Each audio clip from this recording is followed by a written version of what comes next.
Asalaamu calaykum. Halkan maanta waxaan ku sameeyey loona isbisay fakaqoon oo loogu talagalay qof darawal taxi waday.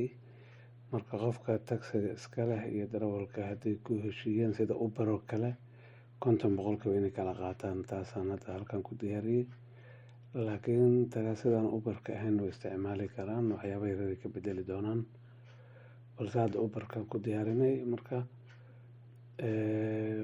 qofka marka loo shaqeeyaha ah darawalku wuxuu siinayaa totalkii uu shaqeeyo halkaas ugu qorayaa bil walba. Marka qofkii shaqeeyay darawalka ahaa 70,000 ayuu shaqeeyay bishaas. Marka mushaarkii la siin lahaa qofka halkan u imaanaya 18,600 waaye. Kan marka hadda ma joogo Uber, wuxuu joogaa taxi Stockholm heshiiskoodii.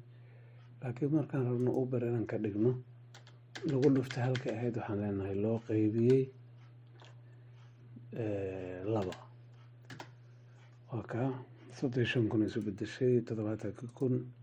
kadibna Momisa meeshaan yimid after Momis, kadibna iskaada yimid oo 30% ah. haddaan rabno waa ka 3.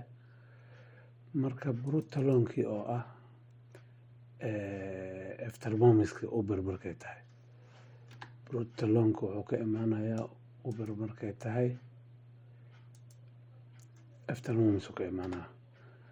Marka after Momiskii oo laga jaray iskaadkii waay 23,100 H28 laga jaray H30 waa ujeedna. Marka halkan waxaa ku haystaa arbeit 50 ka bixin lahayd qofkaas bishaas iyo iskaadkii oo aad ka bixin lahayd oo 30%. haddii qofka aad ka jarayso tabel iskaad lacala, waxaad samaynaysaa tabel iskaadka u halkan ku qoraysa intuu ahaa 6,000 lacala ka soo qaad, way isbedeshay, qofka u korortay lacagtiisa. haddii qofkaas aad ku heshiisay 30% sidii hore ku wadaysaa oo ahayd inay meeshaas 30% noo tahay, waa 3 lagu dhuftay.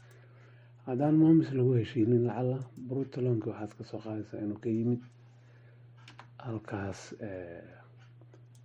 brutalonki inuu ka yimid haddaan Momis lagu heshiinin inaan Momis inuu ka yimid waa ka lacagta u sii korortay. haddana Momis kama go'in markuu Momis ka go'ayna waxay ahayd brutalonki ayaa waxaan ka soo qaadanay after Momis 25,000 way iska dhintay 23,000 Momis laga jaray.